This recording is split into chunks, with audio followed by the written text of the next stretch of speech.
தலைப்பு அன்படி உண்டு. இன்றைக்கு 2வது நாள். இந்த 40 நாள் ஜபத்துல 2வது நாள். ஏசாயா தீர்க்கதரிசன புஸ்தகம் 1ஆம் அதிகாரம் திறந்து கொள்வோம்.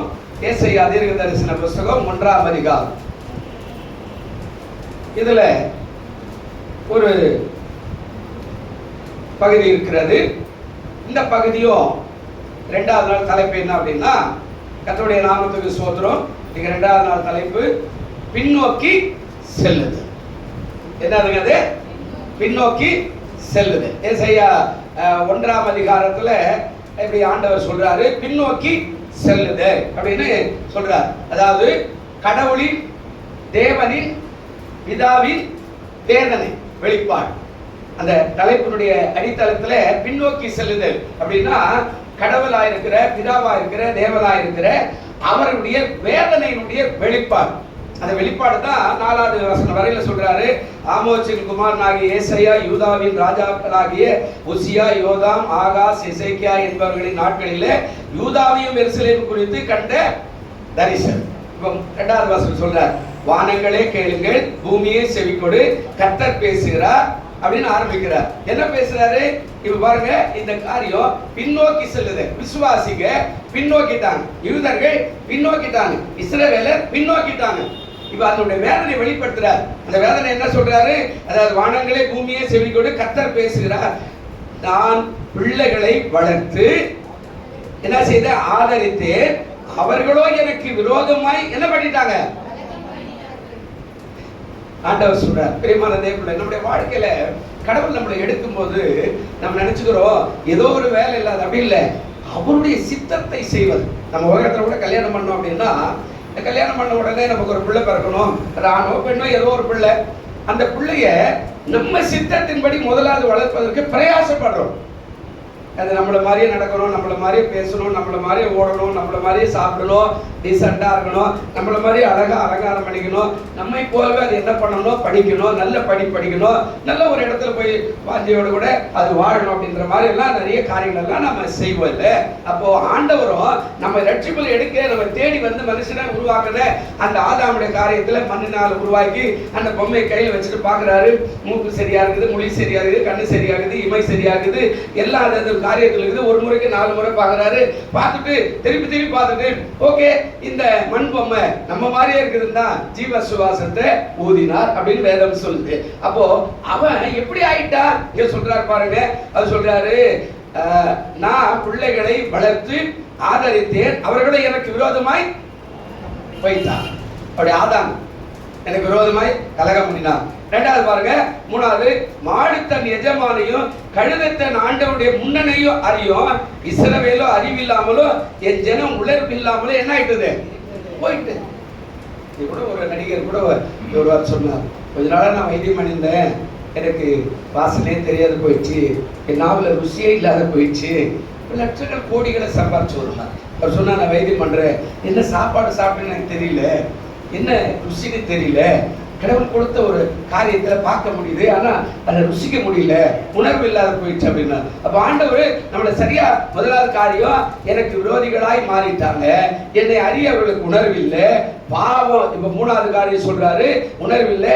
4வது காரியத்துல அவசரத்துல சொல்றாரு, ஐயோ பாவம் உள்ள ஜாதியும் அக்கிரமத்தால் பாரம் சுமந்த ஜனமும் பொல்லாதவர்களின் சந்ததியும் கேடு உண்டாக்குற புத்திரமாய் இருக்கிறார்கள், கர்த்தரை விட்டு இஸ்ரவேலின் பரிசுத்தருக்கு கோபம் உண்டாக்கி பின்வாங்கி போய்விட்டார். அதான் பின்னோக்கி செல்லுது.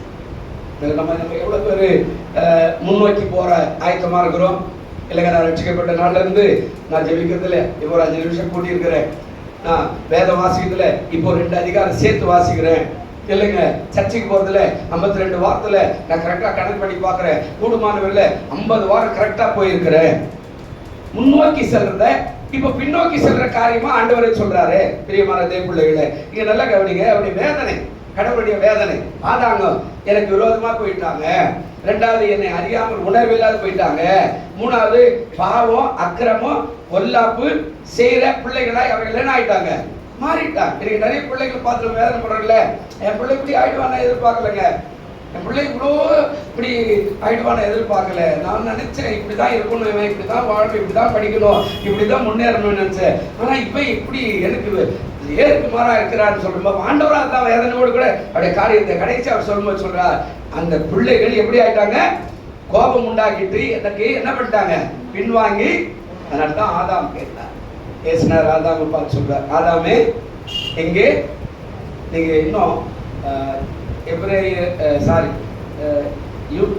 ஆங்கிலத்திலும் எபிரேய வார்த்தையை சொல்றாங்க. அது என்ன இருக்குதா, ஆதாமே நீ எப்படி இருக்கிறாய் அப்படின்னு தான் கேட்டார் ஆண்டவர்.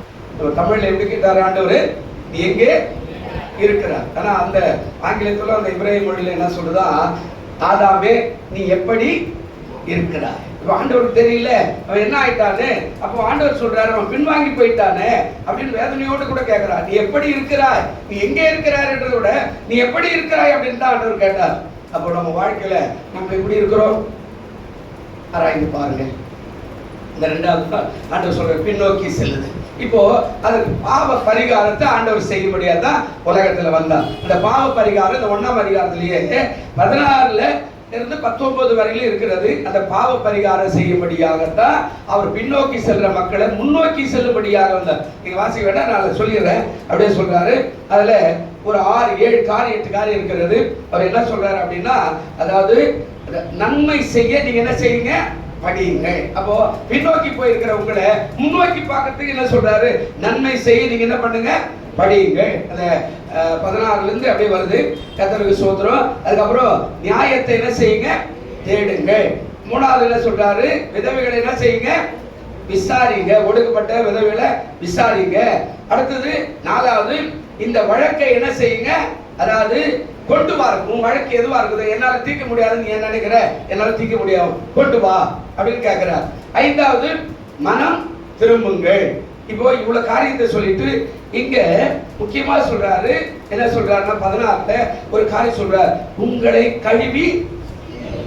இப்போ முன்னோக்கி போறதுக்கு கழுவணும், பின்னோக்கி போறதுக்கு கழுவ வேண்டியதில்லை. அவன் பொல்லாதவன் ஆயிட்டான் பிரியமானவர்களே. அப்ப நம்ம வாழ்க்கையில முன்னோக்கி போகணும்னா உங்களை என்ன சொல்றாங்க, கழுவி சுத்திகரிங்க.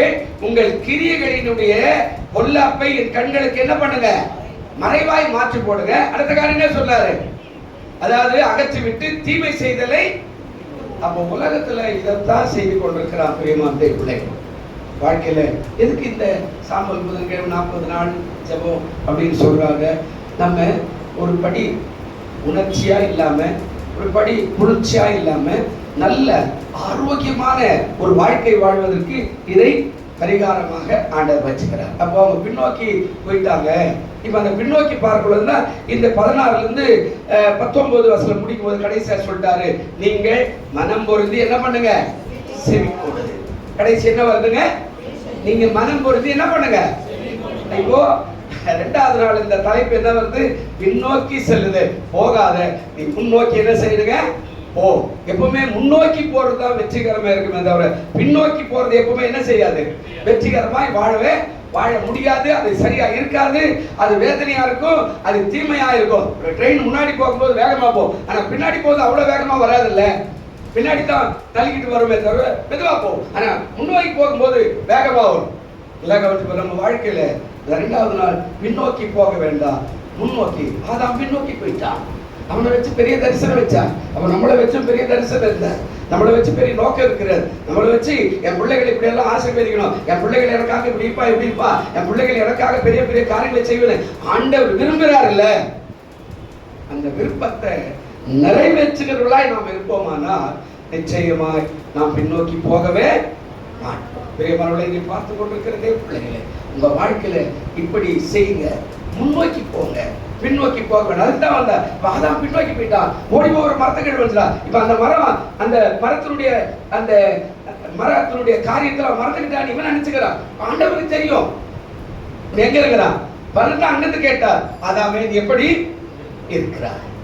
நம்ம கூட ஆண்டவர் கேட்கிறார், மகளே நீ எப்படி இருக்கிற, மகனே நீ எப்படி இருக்கிறார். 2026 அதே மாதிரி இருக்கிறியா, அதே குறைவுகள் இருக்குதா, அதே வேதனை இருக்குதா, அதே கஷ்டத்துல இருக்கிறியா, அந்த ஜபக்குறைவு, அந்த முன்னோக்கி போற அந்த விசுவாசம் இல்லாம இருக்கிறியா. இருந்தால் மாற்றிக்கொள்ளுங்கள். இந்த 2026 பின்னோக்கிறதோட நீங்க முன்னோக்கி போக கர்த்தர் உங்களை ஆசீர்வதிப்பார். கண்களை மூடுவோம், எழுந்திருப்போம். நல்ல பிதாவே, இந்த 2வது நாள் ஜெபத்துக்காய் ஸ்தோத்திரம். 2வது நாளிலே கர்த்தர் ஆசீர்வதியும். இன்னைக்கு ஜெபத்துக்கு வந்த எல்லாரையும் பிதாக்குமார் பரிசுத்த ஆவியின் நாமத்திலே வாழ்த்தி ஆசீர்வதிக்கிறோம். இந்த 40 நாளும் நாங்கள் ஜெபிக்க போகிறோம். ஆண்டவரே, தொடர்ந்து 40 நாளும் பிள்ளைகள் வரட்டும். அந்தந்த குழுவினரும் கூட சில காரியங்களை போட்டிருக்கிறோம், அது போல அந்த குழுவினரும் வரட்டும். கர்த்தர் நிச்சயமா ஜெபத்தை கேட்டு ஆசீர்வதிப்பீராக. காத்துக்கொள்ளும். அதை பார்த்து கொண்டிருக்கிற, கேட்டுக்கொண்டிருக்கிற எல்லாருடைய குடும்ப வாழ்க்கையிலும் பின்னோக்கி போகாமல் முன்னோக்கி போக கர்த்தர் கிருபை செய்யும். இயேசு கிறிஸ்துவின் நாமத்திலே வேண்டிக் கொள்கிறோம் நல்ல பிதாவே. சேர்ந்து சொல்லுவோம், என் ஆத்துமாவே